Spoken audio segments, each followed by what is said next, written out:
Hello, you wonderful people, and welcome to another episode of Super-Fanta-Fi. This being a show where I talk about TV shows of the supernatural, fantasy, and/or science fictional genre. For today's episode, I'm going to talk about the latest episode of the 100. A lot of interesting things went down in this episode, so let's break it down. Well, first and foremost, we get, Hope, like, right after, Dioza and Octavia were taken, and obviously she kind of went to sleep and woke up kind of hoping that, maybe it was kind of all a dream, but they still had to come back. So she was on her own for a while until the anomaly will open again. It's like she's like, yeah, they're back, but it's like, no, it was Dev being dropped off, obviously, on there being we later on learned the planet's name is Penance. It's where everyone goes to, pay penance. You have to be there obviously a certain amount of time, as we kind of learned previously. So obviously this is Dev, and I think he went there kind of smiling when he saw Hope the first time, especially because she's like, get out of here, threatening him. I guess because it's like, because it's like one thing because you think you're going to be there alone, but to have someone else there, I think is kind of nice. He ended up eating something, didn't sit well with him, and it actually was very poisonous. He was kind of sick from it. She actually took care of him. And so it was almost this interesting mentorship that was kind of created between the two of them.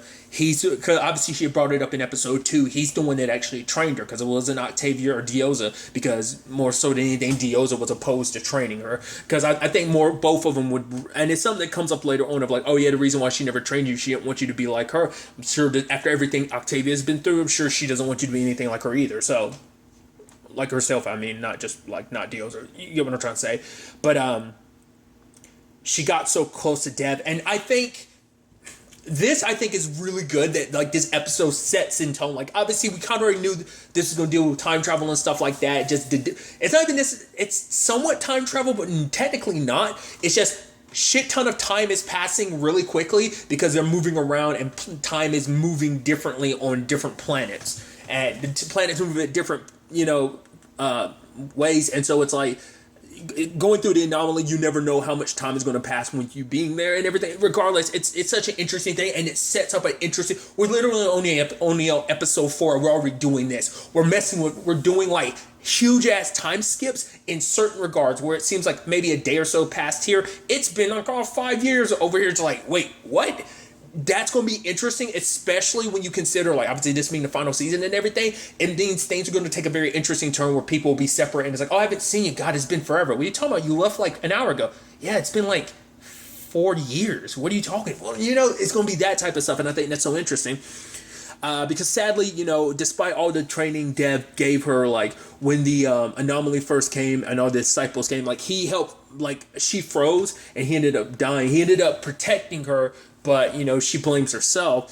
So it's a situation of, obviously she's telling them, we can't like hurt Orlando, we need him. So the only way we're going to be able to do this if we convince him to work with us. And she's like, I've been through this before, trust me. So basically the whole point is to get Orlando on their side. So slowly but surely, because they have to literally wait the 5-year point, because the only other anomaly is obviously the one at the bottom of the water, but no one can get to that. Was the whole problem. Octavia not being you can't reach it. No, like without proper gear, you're not going to be able to reach it. So they have to wait for someone to open the anomaly. So that in particular means waiting for someone from Bardo to do that. So the more time passes, they're kind of taking care of the gardens and stuff like that. And so I thought it was kind of interesting. Like 3 months had passed, and you see like Echo, who was so against everything, she's planting stuff and she's even talking to the plants. But then like there's this interesting thing where Orlando was like, I got some certain seeds. He's like, I got these for Hope, and she's like, oh, I'll go get Hope, you go out here and plant them. And it's like, from the beginning it was like, he seems really into Hope, and it's just like, well, Gabriel showed up, he got scared and ran. But then it came down to Echo being like, well, we want to bait him, we want to reel him in, we gotta put some bait on a hook, and we got the perfect bait right here, and that's you, Hope. And I was like, because he likes Hope for whatever reason. So they pretend like she's drowning, and then he goes out there to rescue her and everything. I was like, wow. And the real funny thing is that who came up with the plan? Echo, the spy and manipulator. And it's kind of sad because like obviously who she had, it almost comes a little natural to her because the whole like manipulating and lying sadly kind of comes second nature being a spy and everything. What she did for Ice Nation, So, but like that's why I think it's just interesting out of anyone that she would the whole like deceiving someone into like someone that cares about you deceiving and manipulating them. That's why I'm like the irony is I wonder the irony can't be lost on Echo with that, but regardless, I just thought that was such a fascinating situation. But when it was all said and done, though, like they invite him back. We understand a little bit more about the tattoos. The tattoos represent like what level you're on, because she was supposed to have like these tattoos were supposed to mean she was like a certain level, so that people wouldn't ask too many questions if she was like walking around. So that's what the tattoos mean and everything. But what I thought was so fascinating.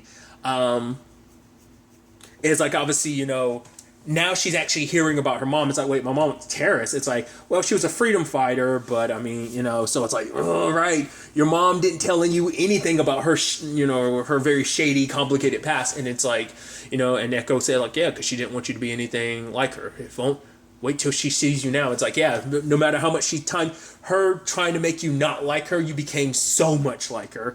So I just thought that was kind of interesting. But we learned a little, like, Orlando's not stupid, though. He's like, yeah, too bad your Navy SEAL mother didn't teach you to swim. And he leaves. So it's like, okay, he recognizes their need to try and manipulate him. So that didn't work out for them, but they still got enough time to kind of figure things out, kind of convince him to be on their side. Echo tries to fight him, and despite her training and everything, she got her ass handed to him. Because I like that setup too, being like, oh no, like just because it seems like nah, he's a well-trained fighter. It seems like a lot of them are. So she ended up losing the bet. They had to sleep outside. Also, we learned that they have a machine that basically dives into your memories. It's not torture. It's not torturous unless you fight it. And everyone who, we're talking about Octavia and Dioza. Of course, they're going to fight it.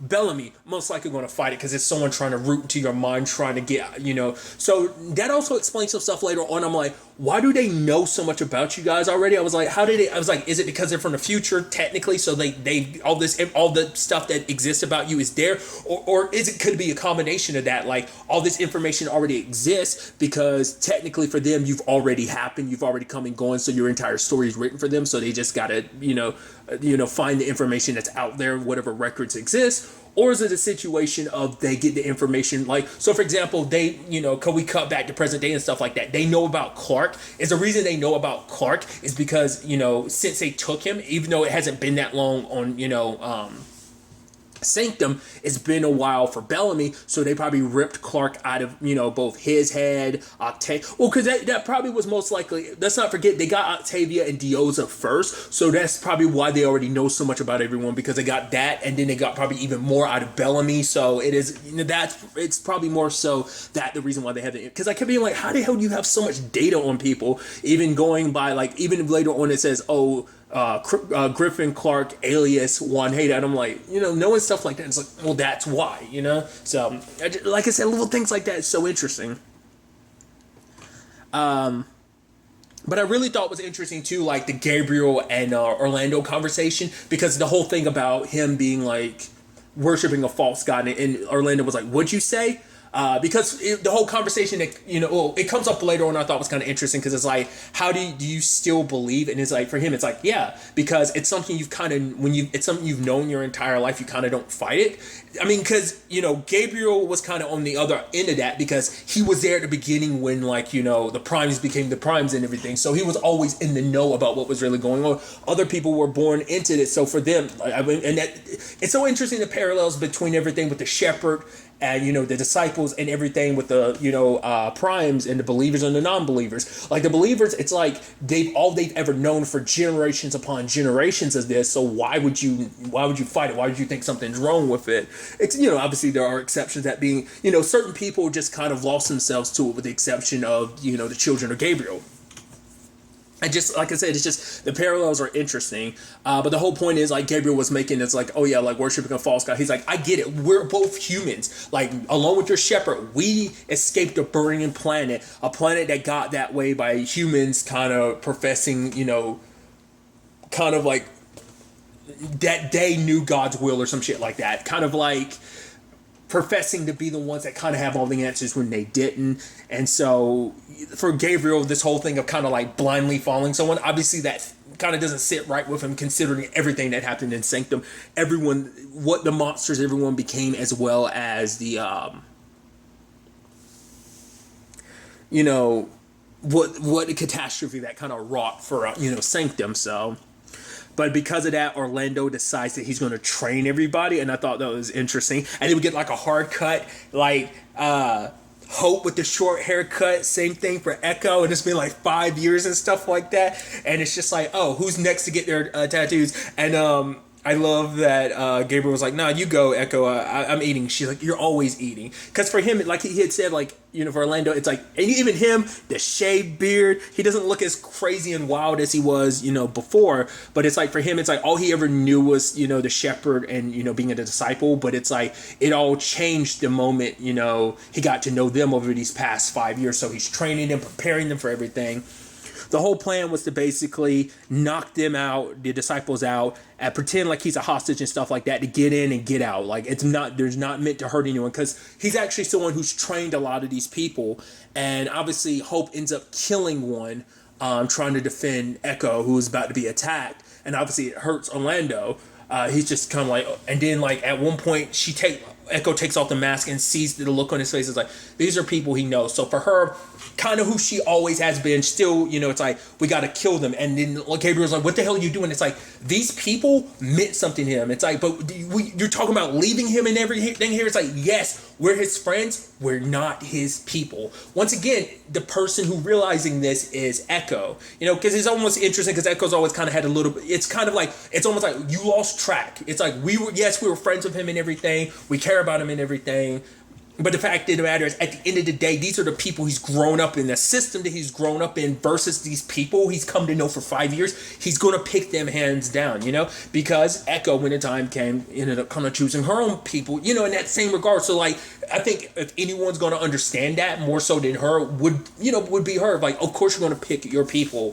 He's not going to forgive us. Yes, she had no choice, but it's like, if we leave them here, like, they're going to follow us. He's going to tell them exactly where. And at first, they were like, are you going to kill him? But it's like, no, she just gave him a way to get free. She's like, I'm sorry. But it's like, holy crap. In that instant, like, because in that moment, the moment they killed even one of them, it was enough to be like, shit, because who's to say we might have to kill other people on the other side, and he might try and stop us, So, which even that's a parallel too, because it's just like, there have been people in the past who just kind of, because Cain was one of those people. They're just kind of like, no, we can find another way. It doesn't have to come down to this. So it's almost interesting, because it makes you wonder, if the show was going on longer than this being the final season, could he have become like the new Cain? Because that's what Cain acted as, like a mediator between Sky Crew and the Tree Crew. Like, he kind of acted as that mediator a lot. So I was wondering, like, could he potentially represent that? Like I said, maybe they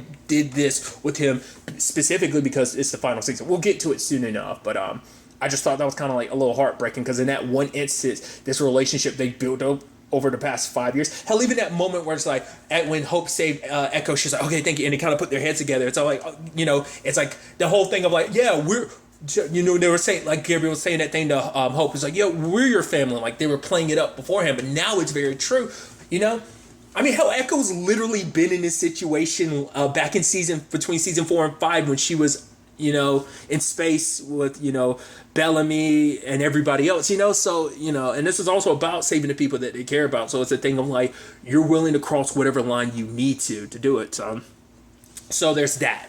Then there's the situation where we're present day on Sanctum. They find one of the bodies. It's like, well, some of our people are gone. What's going on? They want Raven to examine it. Obviously, Raven's not doing too good. And this is Clark's first time seeing her since everything. And it's like, oh, shit. Like, she sees Raven super messed up. And obviously for Raven, it's just kind of like a thing of like, she's like, I'm okay. She's like, you're not. And Raven's like, fine, you're right. I'm not okay. Like, those people's deaths are on me. And it's like, for Clark, she tried to make her feel better, being like, you did what you had to do. Like, the fact of the matter is, if you didn't, if that thing didn't, like, it was the radiation that killed them, not you. The fact of the matter is, it would have ended like that either. You know, if they didn't do it, like, they'd be dead, and so would us. So would we. So the fact of the matter is, so many lives were saved. It's like, you will never be able to forget the faces of those you killed, but not you killed, but the people who died. You'll never forget their faces, but you got to also remember the people you saved. Once again, perfect person to kind of give you that talk, considering everything that's happened with Clark. Once again, that Mount Weather situation never escapes Clark. That's always been something that's weighed down on her. It's always something that's always gotten thrown in her face. Plus, a lot of shit that went down in season 5 was kind of on her because of her need to protect Maddie and everything. She let things kind of play out the way they did. Granted, some of that kind of falls on Octavia too, but some, you know, it falls on both Octavia, Dioza, and Octavia when it comes to just everything that went down in season 5. So it's just the parallels, I think, is kind of, you know, interesting. And I guess that's kind of the whole message of, like, you know, humans have a tendency to constantly repeat history. I mean, when you think about, like, how effed up Earth was 100 years ago prior to the show starting, and then at the end of season 5, it's like, oh, the planet's completely kaput, you know? So it's almost it was, once again, history repeating itself to a certain extent. It's like, I don't even think at the time I recognized that, but now in retrospect, I'm like, yeah, it's just interesting how that literally went full circle. Difference is there was no coming back because the ground was completely messed up after season 5, so obviously hence why we're here right now. Like I said, tensions and all that. But Clark goes to meet with one of the dudes outside, and he's like, well, because obviously they don't have any backup. But it's like, well, we're going to be your backup because literally no one, because there is technically no one crew right now. Everyone's kind of splintered off. Well, we don't know. Well, it seemed like it was kind of everyone with one crew is done. I mean, the one thing keeping them together was a commander. Now that that's kind of kaput, even though they existed prior to the whole situation. Regardless, they were under, you know, Octavia's reign that entire time before Maddie became the commander and everything, but still. What I thought was interesting, though, is when the dude meets Clark and everything, and obviously it's this speech from the line from the trailer of, like, you will be a key part in winning the last war humanity will have to wage. And I'm like, I don't get, like, who are you up against? It seems like, what is it? Because obviously it's like, is it like a Civil War type of situation going down on Bardo? Like, that's what I'm curious about. Like, who are you fighting? I mean, it's like, you know, or is it, I'm curious what that necessarily is, but I love the whole thing of, like, all right, you're gonna come with us, Clark, and Nate being like, yeah, if you think she's gonna come in, she's like, okay, and Nate's like putting the gun down, like, really, Clark, really? Because it's like, once again, it's like, what do we expect, you know? So it is a situation of, like, also seeing, like, their tech of them going invisible. I even love that their terminology for that is like go ghost mode. I'm like, okay, very befitting name. I like that. At the same time, like, Raven is figuring out the suit. She ended up figuring out how it works. Like, in particular, like, it works by thought, which is kind of interesting. I was wondering, okay, so, like, it basically reads your mind. Your mind is basically the controller, essentially, and it kind of gives you access to everything. Like, the interface inside is pretty dope and everything. Literally have access to, like, everything, a map of the stars and everything. It was interesting because obviously, like, she's still suffering from, you know, what, it's still fresh after what she did last episode. Those depths are still on her, so it's still fresh in her mind. So seeing those dead bodies just kind of resonated that even more. But this was the real kick in the teeth. Obviously, when Clark goes to meet with the dude, he's like, oh yeah, like, when he references, like, oh yeah, your friends, they were on Penance, and then they killed a couple people of mine. They left the survivor who was with them for the past 5 years, Orlando, and he killed himself. And I'm like, shit, that's sad, because all that just happened for us, technically timeline wise, but the fact of the matter is, who knows how long that was for them. Like, maybe that 5-year time skip, they just found out about it. Because it's like, I'm so curious to see how they handle that necessarily, because time does work. So it's like, when they get there, it's like, oh, it's been 5 years, shit. You know, because obviously they were, you know, I was like, oh, the people meant to pick up Orlando still haven't come back. Or at least they were supposed to, but obviously, like, Gabriel, Echo, and Hope disguises, you know, it's a whole thing. So it's like, at what point did you find out? And, like, it had to be a while beforehand. And apparently Orlando had left a note. Because it's interesting, because there's a whole line of, like, you know, he would have been left alone. And it's like, I guess it makes you wonder like how much time passed before, because it's not only do the people you care about died, like the people you came to care about betrayed you, killed the people you cared about, killed your people, and you just felt like God, no one's going to come looking for you, and by the time they did, like he had killed himself. So it's just like, and it's sad and depressing to think of. That's why I'm talking about, like, if the show was going on longer, if it wasn't just ending with this season, would they have done more with his character, or or was that always going to be the trajectory of a story? It begs a question, because like I said, I think he could have easily been like the next Kane, but I just thought that was so interesting, like just that, and then, like I said, it's just like a little bit of a thing of like, yeah, and just like that, it's once again they're going to be doing a whole bunch of timey-wimey shit in this, and I love it. Like I said, because it's not going to be like the traditional time travel. You're going to go somewhere and it's like, oh yeah, time works differently here. It's not. It's a form of time travel technically, because when you're going somewhere, time moves differently here. So it's like, oh, it's only been like a day in Sanctum. Oh, like Echo and them, that 5-year thing. Oh yeah, that happened. It seems like that happened. Because we're going to be cutting back and forth around time, so it's going to be confusing, but I'm sure they're going to lean into it and play into that, because technically, I'm skipping around and stuff like that. When Clark and them go into like the Anomaly, like, granted, like, who, once again, when they get back to Sanctum, despite whatever goes down over the course of the season, like, who's to say at one point when they go back to Sanctum, it's like, oh man, it's crazy. Like, I mean, because obviously time moves faster in other places, but does that mean that it could be a point where they do come back to Sanctum and it's like, wait, everyone's on, what happened? What are you talking about? You've been gone. It's been 30 years. Dude, I'm excited for shit like that, dude. This is going to be so sick. Once again, I've never always been the biggest science fictional person. Like, as I've gotten older, I've really dug into science fiction, especially time travel. I love me some time travel shit, dude. It's always so interesting of like, paradoxes and just everything kind of coming full circle, like the end being the beginning being the end and the end being the beginning. Some 12 monkey shit right there.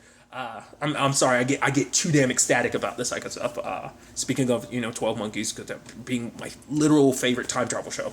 Regardless, time tangents and all that. But I'm curious because like the thing says to take. She's meant to be for rendition, so I'm guessing it's like she's the perfect disciple. I guess is what that's kind of setting up. Is like we need someone like her on our side, so rendition kind of make her a believer, make her a disciple, do whatever we have to basically break her, turning her into the warrior we need for this fight. Like, is that what the shepherds do? I mean, the whole thing is like, as a shepherd, you gather up your flock and get them to follow you. So it's like I'm so curious to find out who the shepherd is, who they are, and why they've done what they've done. Well, now that we've kind of gotten all this talk, part of me is like, is this going to be about, what's his face? Is it actually going to be Shade Hater? Like, maybe he's not in, what's his face's body anymore? Russell. Jeez, I was blanking on his name. What if he's no longer in Russell's body? What if he's been jumping from body to body over all these years? So the shepherd at the end of time or whatever, at the what if it's him? What if he's the shepherd? But it's like it's supposed to be someone from Elite. Well, because that would also explain, like, because Bardo works the way it does. Because once again, it's like, how the hell do you have the technology you have? Like, because it had to be years and years down the line, but it makes it seem like the shepherd had to have been around the entire time. So that makes me think it has to be like history repeating itself with the primes, but instead of it just being necessarily like a prime with the whole Allegiance 3 situation, it's actually Shade Hater, so that's what I think this might be. That just clicked in my head of thinking like, that's who the shepherd's got to be. I could be completely wrong. It might be someone else, but that's what I think. Because once again, it's just like, because it makes it seem like these are two separate storylines. I think they're exact same storyline. I think we're slowly seeing things transition to what they are, because eventually something's going to happen and Russell, or rather Shade Hater, is going to bounce into one of these anomaly, like, bridges, and then bounce and end up on somewhere else, and it's like, oh, all this time has gone by, oh, I picked up all, blah, blah, blah, blah, blah, timey-wimey stuff happens, so like, that's what I think is going to end up happening. I think that's what the reveal is going to be. Luckily, Raven showed up in time, sadly, to end up killing everyone, because the dude was like, oh, like, the fact is we have your friends and everything, but that's 9 of my people that are dead now, and then Clark is like, I really rather not make it 10. Not hesitation, and it's like, oh, but it's like, oh, he's like, yeah, you're every bit what we heard you were, but the fact of the matter is you're willing to put your life on the line, but not your friends. So threatened them, but Raven showed up in time. Well, Jordan did. Raven ends up killing them, and obviously after her most recent experience, like, has she ever, like, I'm trying to think in retrospect, like, has she ever killed anyone before? I'm sure she has. Like, once again, I'm blanking on so much, especially because I'm trying to, keep this within the moment. But I'm like, I feel like Raven's killed someone in the past before, right? I mean, and even if she has, it's always been bad people. It's probably been out of self-defense. But the fact is that she's looking at this in this situation too makes me think, like, I mean, it obviously is a byproduct of, like, the recent deaths and everything being, she blames herself. So obviously any death she causes, she's just going to reinforce, like, her, like, disgust with herself to a certain extent. But I'm trying to really remember if I remember her ever actually killing anyone. I don't remember. Once again, I'm sure someone will hit me up and be like, "Oh, she did this and that." Once again, I've seen every season of the 100 once, and it's been a long time in between, so I end up forgetting a lot of stuff. Sorry. So like I said, regardless. The fact of the matter is, it's Jordan's trying to tell her it's okay. She's like, "No, I've killed like eight people. Like, no, it's not going to be okay." So that's a thing to deal with. Then there's the whole situation of like, "Hey, we got to go through this anomaly. Which one's Penance?" I don't know, because they're not named by names, they're by symbols. So it's like, all right, let's go. Clark's obviously going. I love Nate being like, who cares? This planet sucks. All right, I'm gonna go. So obviously, Jordan's gonna go. It's almost very befitting because, like, this would be a moment where Monty be like, "Oh hell yeah," like Monty would all be about this discovery and stuff like that. So it's almost befitting for Jordan. I mean, especially because Jordan's in a position where he kind of doesn't have anything right now. I mean, discovery was kind of always going to be his thing anyway. Like, I'm sure he takes after Monty and Harper in that regard. But still, I don't know. I'm actually blanking on her name because it's been a while. It's the actress who plays Dell in iZombie, which once I pieced that together and realized it's the same actress, I was like, holy shit. Obviously, this is like a discovery I made a while back that I think I talked about it in previous reviews or whatever the case may be. But she tags along, which I'm always thinking, like, that's got to be interesting because that's your ex. I mean, I guess it's kind of like you move past a lot of that stuff. I mean, hell, look at Raven and Clark. The fact is they were both in love with the same dude, like, way, way back in the day in season 1/2 the whole vintage. Regardless, I'm going in a tangent. So the fact of the matter is Gaia was going to stay behind, tell everybody what was up, but then she gets attacked because whoever was there, like, turned it off. My mind immediately was like, is that a character we know that came back? Is it kind of coming full circle? Like, all right, we need this to be shut down because everything needs to go a certain order to lead us back here. But Gaia gets taken by the person, like, gets sucked into the anomaly with Gaia. So, like, literally everyone in Sanctum, while Clark and them are gone, has no idea what's going on because all the main crew that knows what's going on is gone now. So it's like, oh, that's going to be interesting, So, yeah. And then, like, oh, they sure as hell didn't land on Penance. They landed on an ice planet. It's like, okay, no just popping to another planet without a, anomaly stone or whatever. So it's like they're kind of stuck there. So it's like, hey, which is which I guess you can almost find the irony behind it too. You escape the burning planet just to be on a planet that's super cold. You get what I'm trying to say? It's interesting. But regardless, I am very, very interested to ultimately see where all of this ends up taking us going forward into the next episode. But really, that's all I want to talk about. Until the next time we meet, be happy, be safe, live life to the fullest, and enjoy it. Good day and goodbye.